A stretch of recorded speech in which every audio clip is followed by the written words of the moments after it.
Hello everyone, कसे आहात तुम्ही सर्व?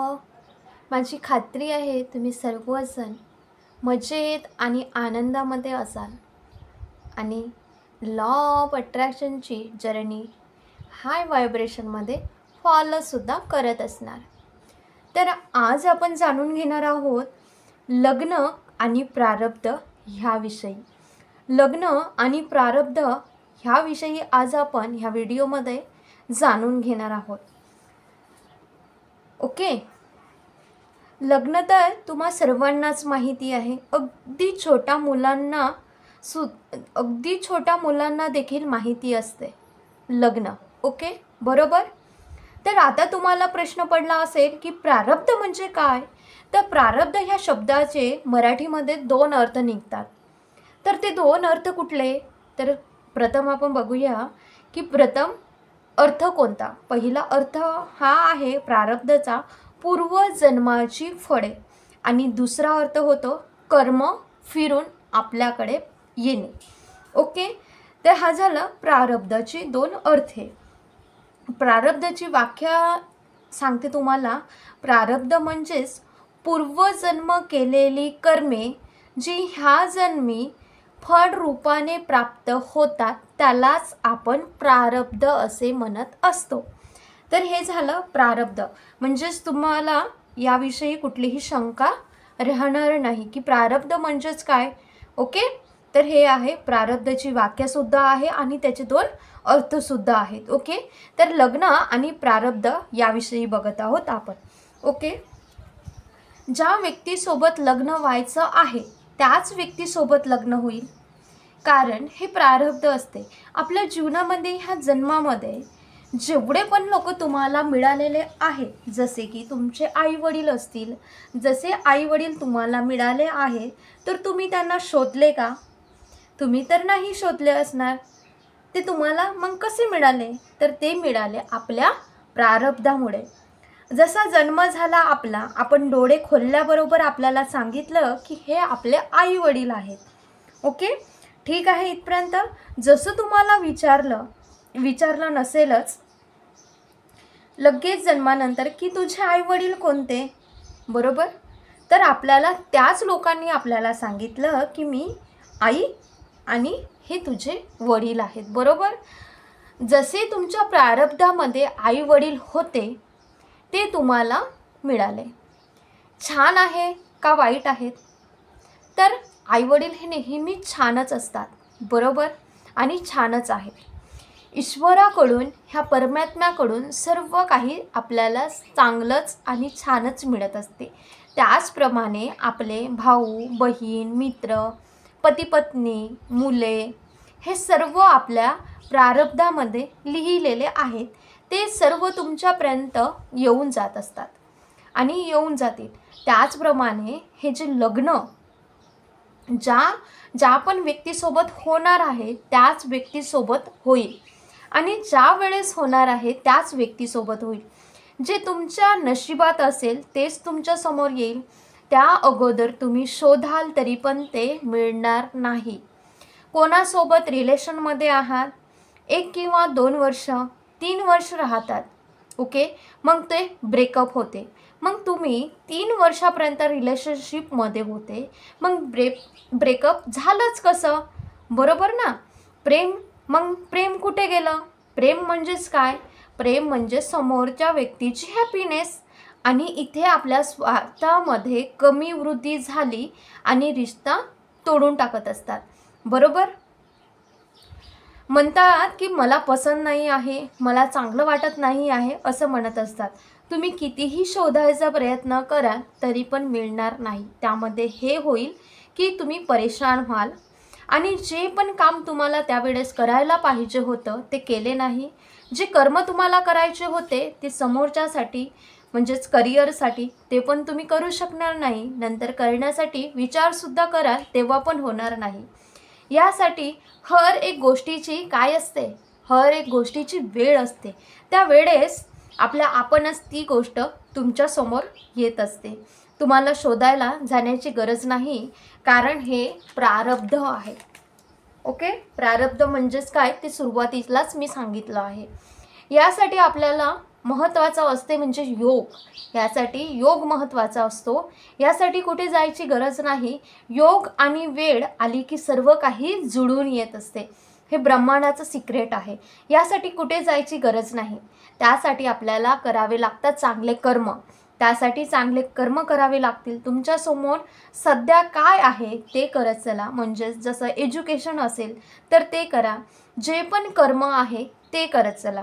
सेवा करत असाल तर सेवा करा. बाकी सर्व गोष्टी सोडून द्या. त्या ईश्वराच्या चरणी सर्व काही आपोआप होईल. सर्व प्रारब्ध आहे, सर्व आपोआप होईल. ओके. नंतर एक प्रश्न पडतो की नशिबामध्ये जे लिहिलेलं आहे तेच ईश्वर आपल्या समाजामध्ये देत असतात का? समाजामध्ये लिहिले असतात का? तर ज्याला आमच्यासाठी बनवलं आहे त्याला समाजातच पाठवतात का?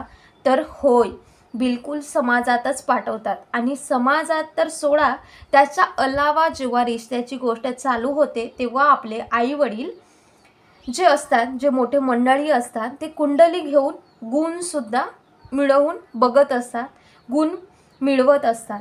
जसं की मुलामुलींचे गुण मिळवून बघतात.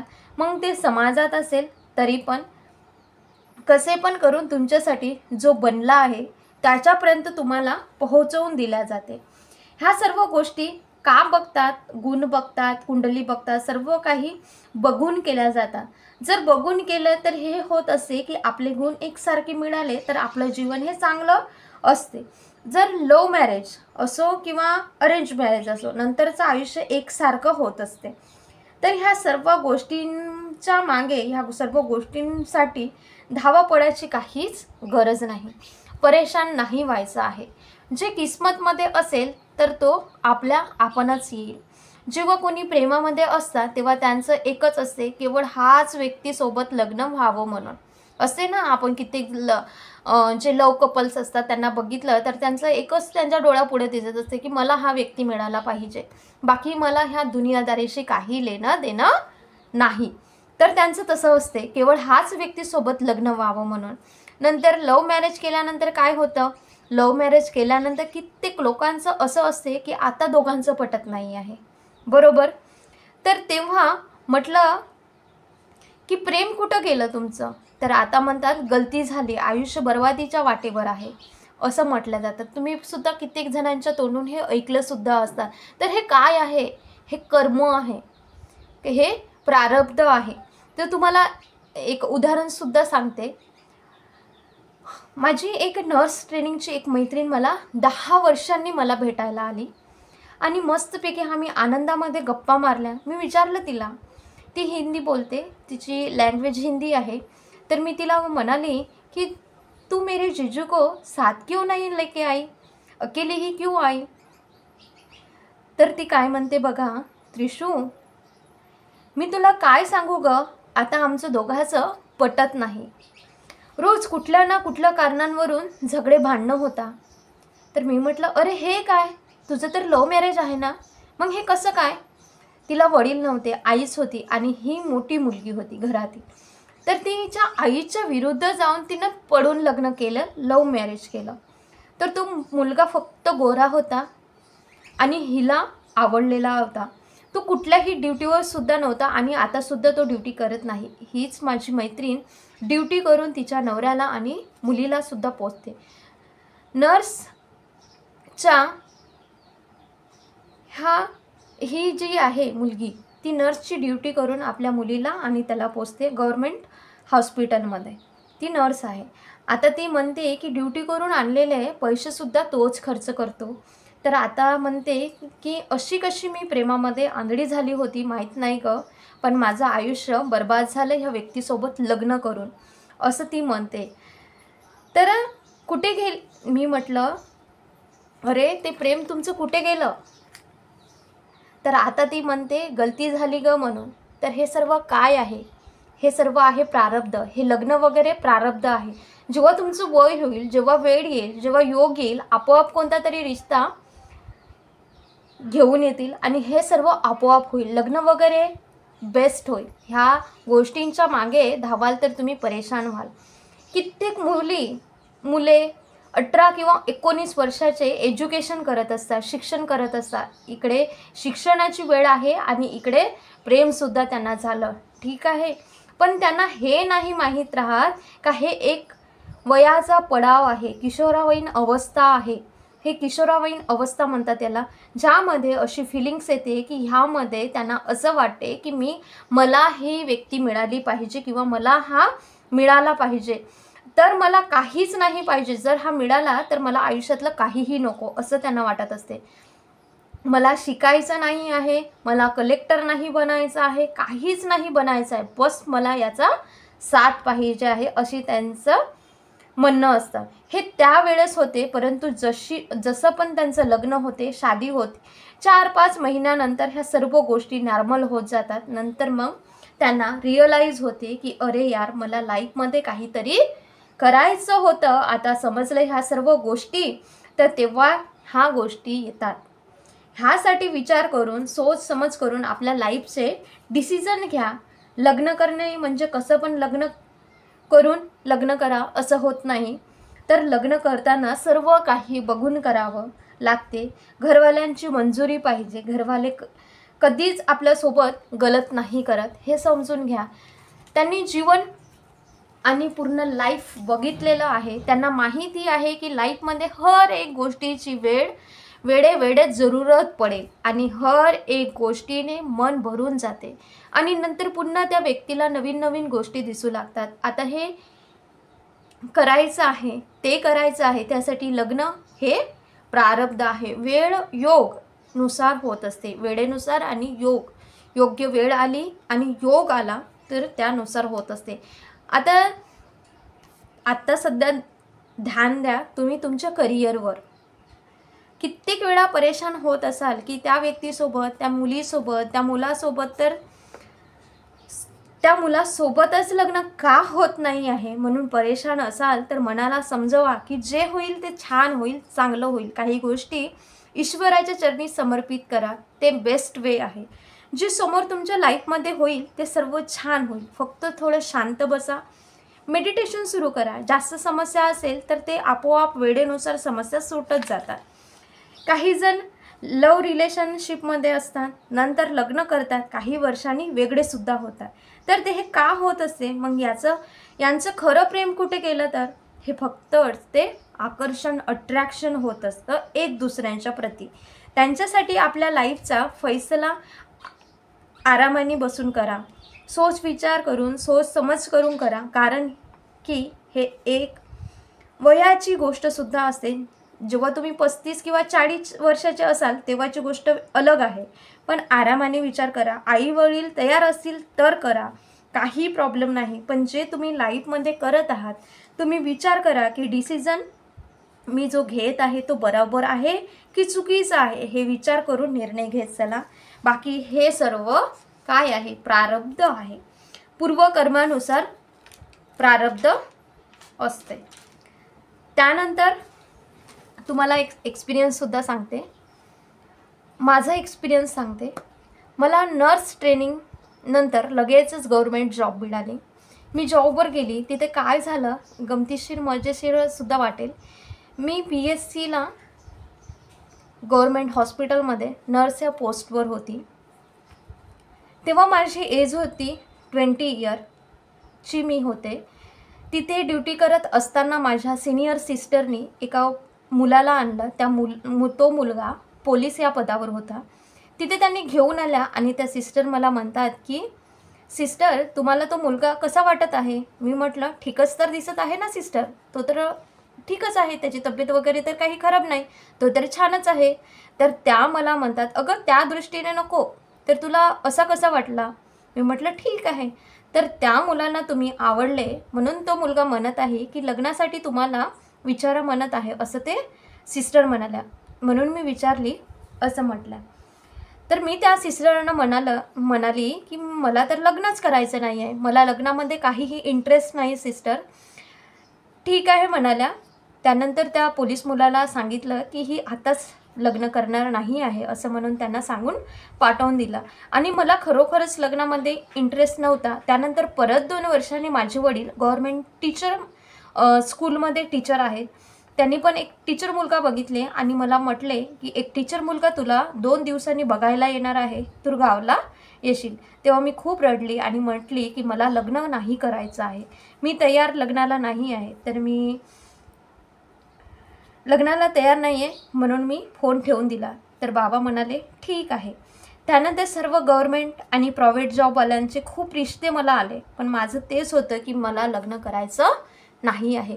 असं करत करत माझी एज 29 झाली.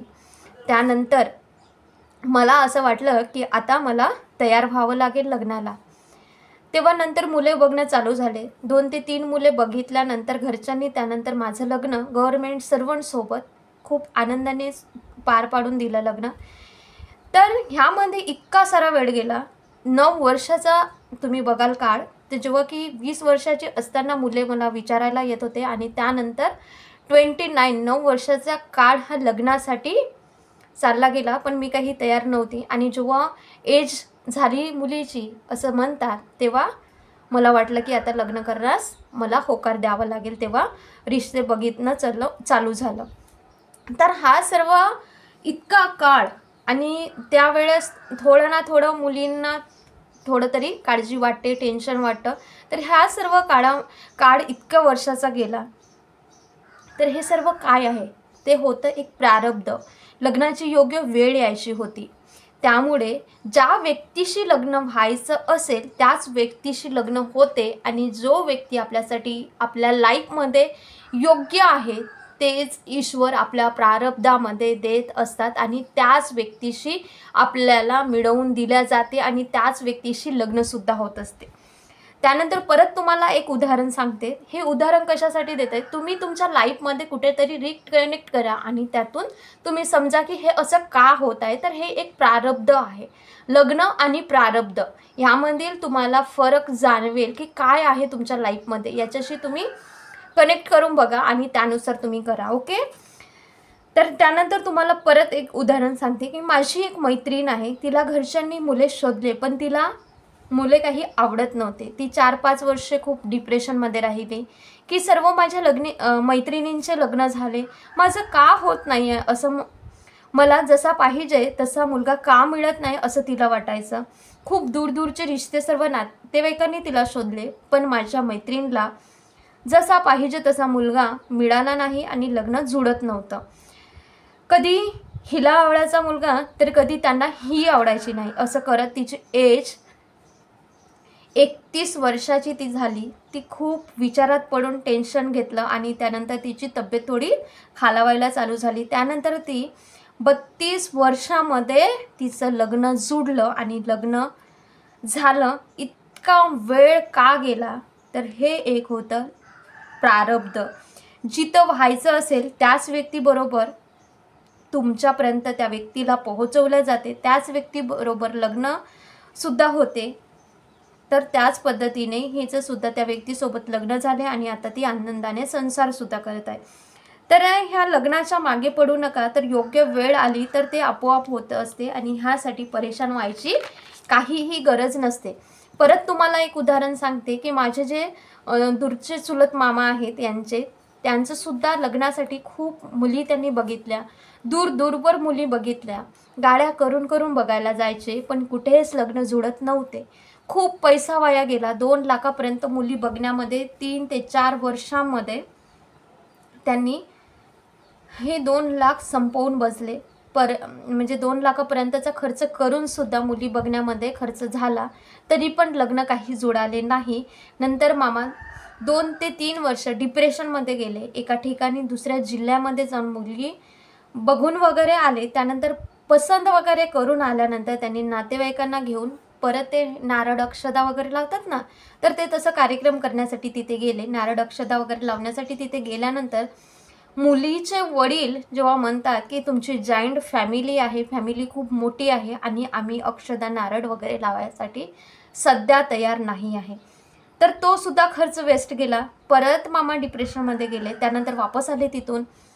परत त्यांना टेन्शन, आता कुठे शोधू मुली असा त्यांनी विचार करू लागला. आता 6 महिने त्यांना असं वाटलं की आता मी शांत बसायला पाहिजे, जेव्हा व्हायचं असेल तेव्हा होईल असं म्हणून 6 महिने त्यांनी नातेवाईकांना सांगितलं की कोणीही 6 महिने मुली माझ्यासाठी शोधू नका, आता मला थोडं वेळ पाहिजे आहे शांत होण्यासाठी, असं म्हणून ते शांत राहिले. नंतर गावाशेजारीच एका मामाच्या लग्नाला माझे मामा जे चुलत मामा आहे ते माझे मामाच्या मित्राच्या लग्नाला गेले आणि तिथे मामाला एका व्यक्तीने विचारले की इथे एक मुलगी आहे, बघायचं असेल तर ह्या तारखेला आपण या आणि इथे बघण्याचा कार्यक्रम करूया.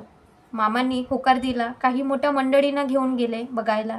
तर त्यांचं तिथेच लग्न जुळले आणि खूप खूप दूरचे गावं फिरूनसुद्धा मुली शोधल्या पण मिळाल्या नाही. आणि बघा, चमत्कारीरित्या त्यांनी मित्राच्या लग्नाला गेले आणि तिथे त्यांना एका व्यक्तीने सांगितल्यामुळे तिथे बघायला गेले मुलीला आणि तिथेच त्यांचे लग्न जुळले. एका गावाशेजारीच एका गावामध्ये त्यांचे लग्न जुळले आणि आनंदाने लग्न पार पडले.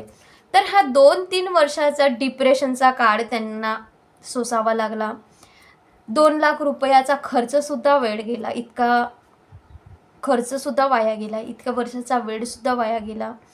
जेवढं करिअरवर फोकस करायला पाहिजे होतं ते करिअरवर फोकस होत नव्हतं, तो सुद्धा वाया गेला.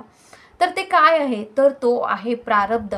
आणि मामाचं लग्न वयाच्या 33व्या वर्षी लग्न हे पार पडले.